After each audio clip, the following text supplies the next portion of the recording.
Hi welcome back to my channel. ఈరోజు కథ ప్రళయమ పరిణయమ మూడో భాగాన్ని వినేద్దాం. ఇంతలో హ్యాపీ బర్త్డే డార్లింగ్, ఈరోజు పార్టీ ఆదరగొడదాం అనే మాటలు విని ఈ గొంతు ఎక్కడో విన్నట్లుంది అనుకుని పక్కకు చూశాడు వశిష్ఠ. అక్కడ భూమి టేబుల్ పై ఎక్కి బీర్ బాటిల్ షేక్ చేస్తూ హ్యాపీ బర్త్డే మై డియర్ అని గట్టిగా అరుస్తుంది. వశిష్ఠ నేహ మాటలు వినకుండా చిన్నపిల్లల అల్లరి చేస్తున్న భూమిని చూస్తూ ఈ అమ్మాయి కాశ్మీర్లో చూసిన అమ్మాయి కదా అనుకున్నాడు. యష్, ఆ కేక్ ఇలా తీసుకురా అంది భూమి టేబుల్ పై నుండి దిగుతూ. తేజు పిక్తో ఉన్న పెద్ద కేక్ తెచ్చి భూమికి ఇచ్చాడు Yash. Come on darling, cake cut చేయి అంది భూమి తేజు చేతికి చాక్ ఇస్తూ. ఈలోపు భూమి ఫ్రెండ్ కాజల్ 1 మినిట్ అంటూ మరో కేక్ తెచ్చి తేజు ఫేస్కి అప్లై చేయబోయింది. ఏయ్ ఆగు, ఈ మధ్య ఇదొక ఫ్యాషన్ అయిపోయింది. ఎందుకు ఇలా వేస్ట్ చేస్తావు కేక్ని? ఈ కేక్ పీస్ కూడా తినలేని వాళ్ళు ఎంతమంది ఉన్నారో తెలుసా? మనకెక్కువైతే అది లేని వాళ్ళకి ఇవ్వాలి, కానీ ఇలా చేయడం ఎందుకు అంది భూమి. మరి ఇదంతా ఏంటే? పార్టీ పేరుతో మనం వేస్ట్ చేస్తున్నాం కదా అంది కాజల్. నువ్వు చెప్పింది కూడా నిజమే, కానీ ఈ పార్టీ మనతో పాటు మరికొంతమందికి కూడా హ్యాపీనెస్ ఇస్తుంది అంది భూమి. మనం కాకుండా ఆ మరికొంతమంది ఎవరు అంది కాజల్ అర్థం కానట్లు. నీకున్న డౌట్ ఇప్పుడే తీరుస్తా అంటూ గట్టిగా విజిల్ వేసింది. వెంటనే ఒక 30 మంది పిల్లలు బెలూన్స్ పట్టుకుని లోపలికొచ్చి హ్యాపీ బర్త్డే తేజు అక్క అంటూ తేజు చుట్టూ చేరారు. ఏంటి ఇదంతా అంది తేజు వాళ్ళకి థ్యాంక్స్ చెప్తూ. వీళ్ళంతా మన ఆర్ఫన్లోని పిల్లలు. నీ బర్త్డేని వీళ్ళు కూడా సెలబ్రేట్ చేసుకోవాలి కదా, అందుకే ఇలా అరేంజ్ చేశా. చూడు వాళ్ళ ముఖాలు ఎలా వెలిగిపోతున్నాయో. సరే నువ్వు కేక్ కట్ చేయి, వాళ్ళతో పాటు నేను కూడా వెయిటింగ్ ఇక్కడ అంది భూమి. తేజ భూమిని హక్ చేసుకుని థ్యాంక్ యూ మేరీ జాన్, ఇలా అందరితో బర్త్డే సెలబ్రేట్ చేసుకోవడం నాకు చాలా నచ్చింది అంది. నీకు నచ్చాలనే కదా భూమి ఇదంతా ప్లాన్ చేసింది అన్నాడు యష్. వాళ్ళ మాటలన్నీ వశిష్ఠ వింటూనే ఉన్నాడు. ఈ అమ్మాయి తిక్కల పిల్లే కాదు, మంచి మనసున్న అమ్మాయి కూడా అనుకున్నాడు. పిల్లల మధ్యలో ఉన్న ఎలాంటి కల్మషం లేకుండా నవ్వుతూ నిలబడిన భూమిని చూస్తూ, ఏంటి వశిష్ఠ, నేను ఇక్కడ మాట్లాడుతూ ఉంటే నువ్వెటో చూస్తున్నావు అంది నేహ. నథింగ్, యూ క్యారియన్ అన్నాడు వశిష్ఠ. ఇక్కడ డిస్టర్బెన్స్గా ఉంది కదా, మనం వేరే ప్లేస్కి వెళ్దామా అంది నేహ. అదేం లేదు, నాకు కంఫర్ట్గానే ఉంది, నువ్వేదో చెప్తున్నావు కదా చెప్పు అన్నాడు వశిష్ఠ. తేజు కేక్ కట్ చేసి భూమికి తినిపించింది. భూమి కూడా తేజుకి తినిపించాక భూమి ఆ కేక్ని పీసెస్లా కట్ చేసి పిల్లలకి పంచి తింటూ ఆడుకుంటూ ఉంది. పిల్లలకి ఆ ప్లేస్ చాలా నచ్చింది. ఓకే అక్క అంటూ హుషారుగా అక్కడంతా తిరిగి ఆడుకుంటున్నారు. పరిగెడుతున్న పిల్లల్ని చూసి ఏ జాగ్రత్త పడతారు అన్నాడు యష్. ఏం కాదులే యష్, వాళ్ళని ఆడుకోనివ్వు, ఒకవేళ పడినా వాళ్ళే లేస్తారు. పడి లేస్తేనే కదా లైఫ్లో ఎలాంటి సిచ్యువేషన్ అయినా ఎదుర్కొనే ధైర్యం వస్తుంది. నిజం చెప్పనా, మనకంటే వీళ్ళే అదృష్టవంతులు. మనం ఆ ఏజ్లో ఇలా ఆడుకున్నామా? చదువు, స్టేటస్, తొక్క తోటకూర కార్పొరేట్ స్కూల్కి బానిసలు చేశారు మన పేరెంట్స్. మనం పొందలేని స్వేచ్ఛ వాళ్ళు పొందుతున్నారు. ఎంజాయ్ చేయని వాళ్ళని, వాళ్ళ కోసమే ఈ రెస్టారెంట్ మొత్తం బుక్ చేశా. పద మనం అలా వెళ్దాం, వాళ్ళే ఆడుకుంటారు అంది యష్ చేయి పట్టుకుని తేజు వాళ్ళ దగ్గరికి వెళ్తూ. ఆమె మాటలు వశిష్ఠకి చాలా నచ్చాయి. నేహకు ఆమెకు చాలా తేడా ఉంది అనుకున్నాడు. ఇంతలో ఒక పాప ఆడుకుంటూ వెళ్ళి నేహాపై పడింది. అలా పడడంతో పాప చేతిలో ఉన్న కేక్ నేహ డ్రెస్కి అంటుకుంది. అది చూసిన నేహ, యూ డర్టీ గర్ల్, నా డ్రెస్ అంతా పాడు చేసేసావు అంటూ కోపంగా ఆ పాపను కొట్టింది. ఆ పాప ఏడ్చుకుంటూ అక్కడి నుంచి వెళ్ళిపోయింది. ఆ పాపను చూసిన వశిష్ఠకి పాపం అనిపించింది. ఏంటి నేహ, ఆ పాపను అలా కొట్టావు? తనకు కావాలని ఏమీ చేయలేదు కదా, ఏదో యాక్సిడెంట్గా నీ మీద పడింది అంతే కదా అన్నాడు. అంతేకాదు, ఆ పిల్ల కావాలని చేయకపోయినా నా డ్రెస్ అయితే పాడైంది కదా. ఈ డ్రెస్ కాస్ట్ ఎంత తెలుసా? మా డాడ్ నా బర్త్డేకి గిఫ్ట్ ఇచ్చిన డ్రెస్. ఇది అలాంటి డ్రెస్ని నాశనం చేసింది. అసలు ఇలాంటి వాళ్ళని ఈ రెస్టారెంట్కి ఎందుకు రానిచ్చారు అంటూ టిష్యూతో డ్రెస్ క్లీన్ చేస్తుంది నేహ. నేహ అలా మాట్లాడడం వశిష్ఠకి నచ్చలేదు. పాప ఏడవను చూసిన భూమి పాపను దగ్గరకు తీసుకుని, ఏంట్రా ఏమైంది, ఎవరైనా ఏమైనా అన్నారా అంది. అక్క, అది అక్కడ ఒక అక్క అంటూ జరిగిందంతా చెప్పింది భూమికి. చిన్నపిల్లలు ఏదో తెలియక చేస్తే కొట్టేస్తుందా? దాని సంగతి ఇప్పుడే చెప్తా, అది ఎక్కడుందో చూపించు అని భూమి ఆ అమ్మాయిని తీసుకుని నేహ దగ్గరికి వెళ్ళింది. ఆ పాపను మళ్ళీ అక్కడ చూసిన నేహ, ఏయ్ మళ్ళీ ఎందుకు వచ్చావు? అసలు నేనెవరిక్కడికి రానిచ్చారు? ఇప్పుడే మేనేజర్కి కంప్లైంట్ ఇస్తా అంది. ఈ హోటల్ ఏమైనా నీ బాబుగాడి సొత్తా? ఆ పాప నా తరపున వచ్చింది. కేక్ డ్రెస్పై పడితే కొట్టేస్తావా? చిన్న పిల్లపై చేయి చేసుకోవడానికి నీకు మనసులా ఒప్పింది అంది భూమి.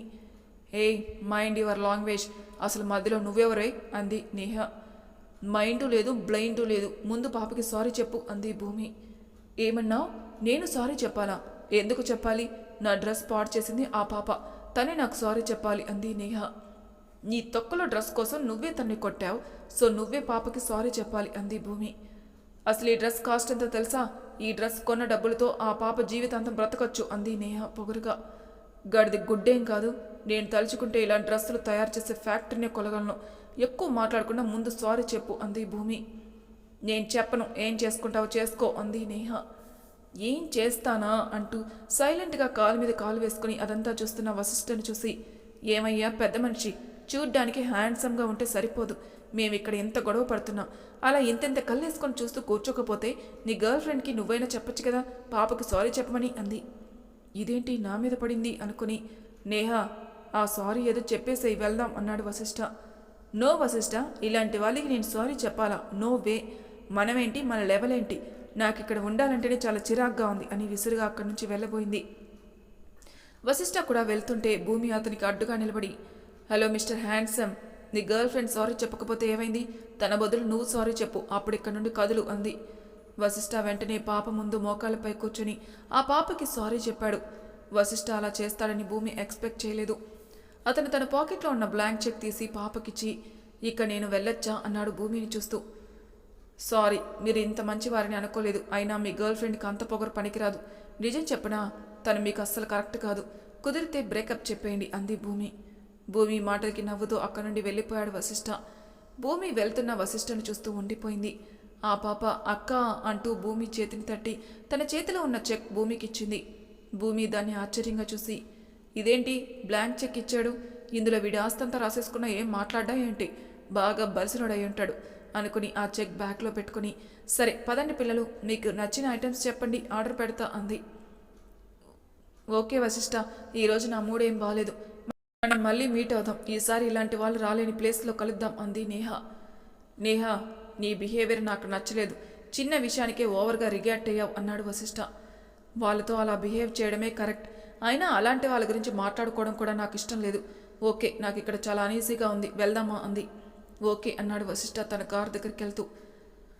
అన్నయ్య, ఏమంటుంది నేహ, తనతో చాలా టైం స్పెండ్ చేసినట్లున్నావు, ఏం మాట్లాడుకున్నారేంటి అంది హనీ. తను నన్ను ఎక్కడ మాట్లాడించింది, తన గురించి తన ఫ్యామిలీ గురించి గొప్పలు చెప్పుకోవడమే సరిపోయింది. తనకి డబ్బుందన్న పొగరు చాలా ఎక్కువ, మనుషుల్ని మనసుతో కాకుండా మనీ మైండ్తో చూస్తుంది. అసలు తను నాకు కరెక్ట్ కాదనిపిస్తుంది అన్నాడు వశిష్ఠ. అనుకున్నా నువ్వు ఇలానే అంటావని ముందే అనుకున్నా అంది హనీ. వశిష్ఠ, నేహ నీకు కరెక్ట్ అని మా అందరికీ అనిపిస్తుంది, ఇక పొగరంటావా, అది తనకున్న డబ్బు కళ్ళ కావచ్చు, ముందు ముందు తనే మారుతుంది, ఇక నువ్వేం మాట్లాడుకు, నెక్స్ట్ మంత్ నీ బర్త్డేకి నిశ్చితార్థం ఫిక్స్ చేద్దాం అన్నారు.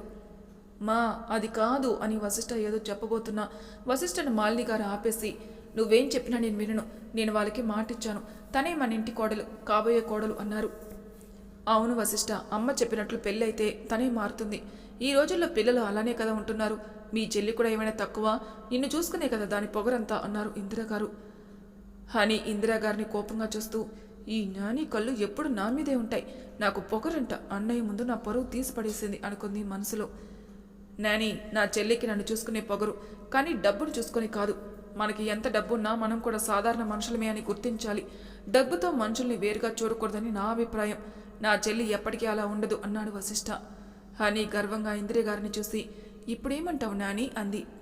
ఏమంటాను, మీ అన్న చెల్లెలు ఒక్కటే అంటాను అన్నారు ఆవిడ. మరి ఏమనుకున్నావు మా అన్నయ్య అంటే, నాకు లైఫ్ లాంగ్ ఎవరి తోడు ఉన్నా లేకపోయినా మా అన్నయ్య నా వెంటే ఉండాలి, మా అన్నయ్యే నా ధైర్యం, మా అన్నయ్యే నా బలం అంది అని. డైలాగ్స్ బాగా చెప్తున్నావు, అందుకే నేను సినిమాలు చూడొద్దు అనేది అన్నారు ఇందిరాగారు నవ్వుతూ. నా మనసులో మాటలు చెప్తే సినిమా డైలాగ్స్ అని నన్ను అవమానిస్తావా, చూడు అన్నయ్య నాని ఏమంటుందో అంది అని అన్నయ్య భుజం పైన తలవాంచి. నాని అలానే అంటుందిలే, నువ్వు చెప్పినవన్నీ నిజమని నాకు కూడా తెలుసు కదా, ఈ అన్నయ్య ఉన్నంత వరకు నీకు ఎలాంటి కష్టమో రానివ్వను, ఎప్పటికీ నీకు తోడుగా ఉంటాను అన్నాడు వశిష్ఠ. మాలిని, ఈరోజు అన్నా చెల్లెల సెంటిమెంట్తో నా కడుపు నిండిపోయింది, ఇక భోజనం చెయ్యనులే అన్నారు ఇందిరగారు నవ్వుతూ. నీకు ఇలాంటి అన్నయ్య లేడని నీకు కుళ్ళు నాని అంది హని. హా మరే, మిమ్మల్ని చూస్తే కుళ్ళుకోవాలి నేను అన్నారు ఆవిడ. తర్వాత రోజు నిశ్చితార్థానికి ముహూర్తం పెట్టించారు. మాలిని గారు వశిష్ఠకి మరీ చెప్పారు ఆ రోజు ఎలాంటి పనులు పెట్టుకోవద్దని. ఓకేమా, ఇంకా చాలా టైం ఉంది కదా, చూద్దాం అన్నాడు వశిష్ఠ కంగారుగా బయటికెళ్తూ. హనీ, ఎందుకైనా మంచిది అరుణ్కి కాల్ చేసి ఎంగేజ్మెంట్కి ముందు మీటింగ్స్ ఏమీ లేకుండా చూడమని చెప్పు అన్నారు మాలిని గారు. ఓకేమా అంటూ పక్కకెళ్ళి అరుణ్కి కాల్ చేసింది హనీ. ఏంటి హనీ బంగారం ఇంత పొద్దున్నే కాల్ చేసావు? నైట్ బాగా గుర్తొచ్చానా అన్నాడు అరుణ్. హా, అవును, నైట్ కళ్ళలోకొచ్చావు. కళ్ళలో నువ్వు చేసిన చిల్లి పనులు గుర్తుకొచ్చి కాల్ చేశా అంది హనీ. అవునా, కళ్ళలోకొచ్చి ఏం చేశానేంటి అన్నాడు అరుణ్ చిలిపిగా. నా పక్కన ఉన్న మా అన్నను చూసి భయపడి పారిపోయావులే కానీ ముందు నేను చెప్పేది విను అంది హనీ. సరే చెప్పండి మేడం అన్నాడు అరుణ్ వినయంగా. నెక్స్ట్ మంత్ 10th అన్నయ్య బర్త్డే రోజుని అన్నయ్య ఎంగేజ్మెంట్ కూడా. సో నువ్వు దానికి 2 రోజుల ముందు వరకు ఎలాంటి ప్రోగ్రామ్స్ లేకుండా చూడు అంది హనీ. అది నేను చూసుకుంటలే కానీ ఇంతకుముందు ఏదో అన్నావు. నేను మీ అన్నయ్యకి భయపడ్డానా? కల్లోనే కాదు, ఇరలో కూడా నీ విషయంలో నేను ఎవరికి భయపడ్డాని నీకు ముందే చెప్పాను కదా అన్నాడు అరుణ్. తెలుసు బేబీ, జోక్ చేశా అంతే అంది హనీ. నాకు తెలుసు బంగారం. ఇంతకీ మాకు తమరి దర్శనం ఎప్పుడో అన్నాడు అరుణ్. ఎప్పటి వరకో ఎందుకు, ఈరోజు ఈవినింగ్ మీట్ అవుదాం అంది హనీ. సారీ హనీ, ఈరోజు ఈవినింగ్ మీ అన్నయ్యతో మీటింగ్కి అటెండ్ అవ్వాలి. మనం రేపు కలుద్దాం అన్నాడు అరుణ్. ఓకే బేబీ, నీ ఇష్టం, నేను చెప్పింది మాత్రం మర్చిపోకు అంది హనీ. అలా రోజులు గడుస్తున్నాయి. ఎంగేజ్మెంట్కి 2 రోజుల ముందే వశిష్ఠ హైదరాబాద్ వచ్చాడు. నేహ వశిష్ఠకి కాల్ చేసి, హాయ్ వశిష్ఠ, నువ్వు హైదరాబాద్లోనే ఉన్నావట కదా, అయితే షాపింగ్కి వెళ్దాం వస్తావా అంది. సారీ నేహ, నాకు షాపింగ్ లాంటివి నచ్చవు, నువ్వు వెళ్ళిరా అన్నాడు వశిష్ఠ. ప్లీజ్ వశిష్ఠ, నా కోసం రా. ఎంగేజ్మెంట్ రోజు నేను నీకు నచ్చిన డ్రెస్ వేసుకోవాలనుకుంటున్నాను. సో నువ్వే దగ్గరుండి నాకు మంచి డ్రెస్ సెలెక్ట్ చేయాలి అంది నేహ. నేహ, నాకు సెలెక్షన్ అది తెలీదు. ఒకవేళ నేను వచ్చినా నీకు మంచిది సెలెక్ట్ చేయలేను. పోనీ మా హనీని తీసుకెళ్ళు అన్నాడు వశిష్ఠ. నో వశిష్ఠ, నా కోసం నువ్వే సెలెక్ట్ చేయాలి. నువ్వు ఏది సెలెక్ట్ చేసినా నాకు ఇష్టమే. ప్లీజ్ ఈ ఒక్కసారికి రా అని బ్రతిమలాడింది నేహ. ఆమె అంతగా అడిగేసరికి కాదనలేక ఓకే, ఎక్కడికి రావాలో లొకేషన్ షేర్ చేయి అన్నాడు వశిష్ఠ. థ్యాంక్ యూ వశిష్ఠ, ఇప్పుడే నీకు లొకేషన్ షేర్ చేస్తా అంది నేహ. భూమి, మొన్నే కదా షాపింగ్ చేశాం, మళ్ళీ ఇప్పుడు షాపింగ్ ఏంటే అంది తేజు. మొన్న ఎక్కడ చేశామే, మన షాపింగ్కి వచ్చి వారం అయింది అంది భూమి. అదేలేవే, వారం అయింది. అయినా ఈ నెల రోజుల్లో ఒక 5 సార్లు వచ్చాం అంది తేజు. 5 సార్లు ఎక్కడే, 4 సార్లే వచ్చాం. నీ బర్త్డేకి, ఆ తర్వాత డాడీ బర్త్డేకి, ఆ తర్వాత పండక్కి షాపింగ్ చేశాం. ఇప్పుడు అమ్మా నాన్నల పెళ్లి రోజు, సో తప్పదు కదా అంది భూమి. నీకు షాపింగ్ చేయడానికి ఏదో ఒక రీజన్ బాగానే దొరుకుతుంది. నీతో పాటు ఆర్ఫన్లో పిల్లలందరికీ కూడా కొంటావు కదా, ఎందుకే వాళ్ళకి అన్ని డ్రెస్సులు ఏం చేసుకుంటారు అంది. ఏం చూసుకోవడం ఏంటే, రోజుకి ఒక డ్రెస్ వేసుకుంటారు, తప్పే ఉంది ఇందులో. నేను ఉన్నంత వరకు వాళ్ళకి ఏ లోటు రానివ్వను. నేను సెలబ్రేట్ చేసుకునే ప్రతి అకేషన్కి వాళ్ళు కూడా సెలబ్రేట్ చేసుకోవాలి, అప్పుడే నాకు బాగుంటుంది. అందరికీ ఒక పిచ్చి అయితే నీకు ఆ పిల్లల పిచ్చి, ఎందుకే వాళ్ళంటే నీకు అంత ఇష్టం? కొన్ని సంవత్సరాల క్రితం డాడీ నా బర్త్డే ఆర్ఫన్లో సెలబ్రేట్ చేశారు. అప్పుడు డాడీ వాళ్ళకి కొత్త బుక్స్, పెన్స్, స్వీట్స్, డ్రెస్ అన్నీ ఇచ్చారు. అప్పుడు వాళ్ళ కళ్ళలో వెలుగు నాకు చాలా బాగా నచ్చింది. ఆ వెలుగు వాళ్ళ కళ్ళలో ఎప్పుడు ఉండాలని నా బర్త్డే గిఫ్ట్గా ఆ ఆర్ఫన్ని దత్తత తీసుకున్నాను. అప్పటి నుండి ప్రతి అకేషన్కి వాళ్ళతోనే గడుపుతున్నాను. ఎందుకో తెలీదు, వాళ్ళతో ఉంటే అసలు లోకమే తెలీదు. అందుకే వాళ్ళకి బాగా కనెక్ట్ అయిపోయా అంది భూమి. నీ మాటలు వింటుంటే నువ్వు నా ఫ్రెండ్ అయినందుకు చాలా గర్వంగా ఉంది. చాలామంది తండ్రులు సంపాదించిన ఆస్తి చూసుకుని పొగరుతో అహంకారంతో ఉంటారు, కానీ నీకు కోట్ల ఆస్తి ఉన్నా కొంచెం కూడా గర్వం లేదు. నిజంగా నువ్వు మాత్రం అందరికంటే డిఫరెంట్ అంది తేజు. సరే సరే, ఇప్పటికే ఎక్కువ మాట్లాడుకున్నాం, పద అంది షాపింగ్ మాల్ ముందు పార్కింగ్లో కారు ఆపుతూ. ఆమె ముందున్న కార్ని చూసుకోకుండా డాష్ ఇచ్చింది. భూమి, నీ కార్కి ఇంకొక కారు బలి, ఈసారి ఎవరి కారో ఏంటో అంది తేజు. వాళ్ళు మాటల్లో ఉండగానే ఆ కారులో నుండి దిగిన నేహ కారు వెనకాయ అయిన డ్యామేజ్ చూసుకుని షెట్ అంటూ తల పట్టుకుంది. ఇదేంటి ఇక్కడుంది, మనం గుద్దింది దీని కారణా అంది భూమి. అది ఎవరైతే మనకెందుకు, నువ్వు కావాలని చేయలేదు కదా, పద వెళ్ళి సారీ చెప్దాం అంది తేజు. సర్లే, తప్పు మనదే కదా, దాని మొహాన ఒకసారి పడేస్తే పడుంటుంది అని కారు దిగి నేహ దగ్గరికి వెళ్ళి సారీ చూసుకోలేదు అంది భూమి. చూసుకోలేదేంటి, చూసుకోలేదు, కళ్ళు నెత్తినున్నాయా ఏంటి? ఇది లేటెస్ట్ మోడల్ కార్, దీన్ని మా డాడీ అబ్రాడ్ నుంచి తెప్పించారు. దీని కాస్ట్ ఎంతో తెలుసా? దాని కాస్ట్ ఎంతైతే నాకెందుకు, నీ కార్కి డాష్ ఇచ్చినందుకు సారీ చెబుతున్నావు అనుకున్నాను, చెప్పాను అంది భూమి. నువ్వు సారీ చెప్తే నా కార్కి అయిన డ్యామేజ్ రికవర్ అవుతుందా? పోయినసారి నా డ్రెస్, ఇప్పుడు నా కార్, నీ వల్ల అంతా నష్టమే నాకు అంది నేహ. హలో, ఏంటి ఊరుకుంటుంటే ఎక్కువ చేస్తున్నావు? నేను కావాలని చేయలేదు కదా, ఏదో పొరపాటు అయింది, అందుకే సారీ చెప్పాను. కావాలంటే దాన్ని రిపేర్ చేయిస్తా, ఎంత కావాలో చెప్పు అంది భూమి. ఇంతలో వశిష్ఠ నుండి మెసేజ్ వచ్చేసరికి, నీ సారీలు నీ రిపేర్లు నాకేం వద్దు, ఇంకెప్పుడు నేనున్న చోటికి రాకు అని అక్కడి నుంచి వెళ్ళిపోయింది నేహ. అమ్మయ్య, ఇది ఇంత తొందరగా వదులుతుందని అనుకోలేదే. అయినా అదున్న చోటికి నన్ను రావద్దంటుందేంటి? దాని వెనక తిరగడం కంటే నాకేం పని లేదా ఏంటి? అనుకుని తేజుతో కలిసి మాల్లోకి వెళ్ళింది భూమి. ముందు జగన్మోహన్ సుప్రజ గారికి పట్టుబట్టలు తీసుకుంది. ఆ తర్వాత ఆర్ఫన్లో ఉన్న పిల్లలందరికీ వాళ్ళ సైజుకి తగ్గట్టు బట్టలు సెలెక్ట్ చేసి మరీ కొంది. ఎప్పుడు వాళ్ళకైనా నువ్వు కూడా తీసుకో అంది తేజు. ఎందుకు లేవే, నా కోసం అమ్మ ఎప్పుడు కొంటూనే ఉంటుంది కదా అంది భూమి. అయితే ఏమైంది, చూడు కొత్త కలెక్షన్ వచ్చిందని చెప్తుంది కదా సర్ల్స్ గర్ల్స్, పద ఇద్దరం మంచి లెహెంగాస్ తీసుకుందాం అంది తేజు. ఓకే నీ ఇష్టం, ఎందుకు కాదనాలి అని తేజు వెనక వెళ్ళింది. సర్ల్స్ గర్ల్ కాల్కి లేటెస్ట్ మోడల్ లెహెంగాస్ చూపించింది. అందులో ఒకటి భూమికి చాలా నచ్చింది. ఆ డ్రెస్ వంటిపై పెట్టుకుని తేజు, ఈ కలర్ నాకు ఎలా ఉంటుంది చూడు అంది. చూడాల్సిన అవసరమే లేదే, నిజంగా సూపర్గా ఉంది, ఇదే తీసుకో అంది తేజు. ఓకే ఇది ప్యాక్ చేయండి అని ఆ డ్రెస్ సేల్స్ గర్ల్కి ఇచ్చి తేజు కోసం డ్రెస్ చూస్తుంది భూమి. ఇంతలో వశిష్ఠతో అక్కడికి వచ్చిన నేహ ఆ అమ్మాయి చేతిలో ఉన్న లెహంగా తీసుకుని, వావ్ ఇది బాగుంది వశిష్ఠ, ఇది నాకు బాగుంటుంది కదా అంది. సారీ మేడం, ఇది ఆల్రెడీ ఆ మేడం సెలెక్ట్ చేసుకున్నారు, మీరు వేరే ఏదైనా చూడండి అంది సేల్స్ గర్ల్ భూమి వైపు చూపిస్తూ. నో నాకు ఇదే కావాలి, నాకు ఇది ఇచ్చి వాళ్ళకి వేరే పీస్ ఉంటే ఇవ్వండి అంది నేహ.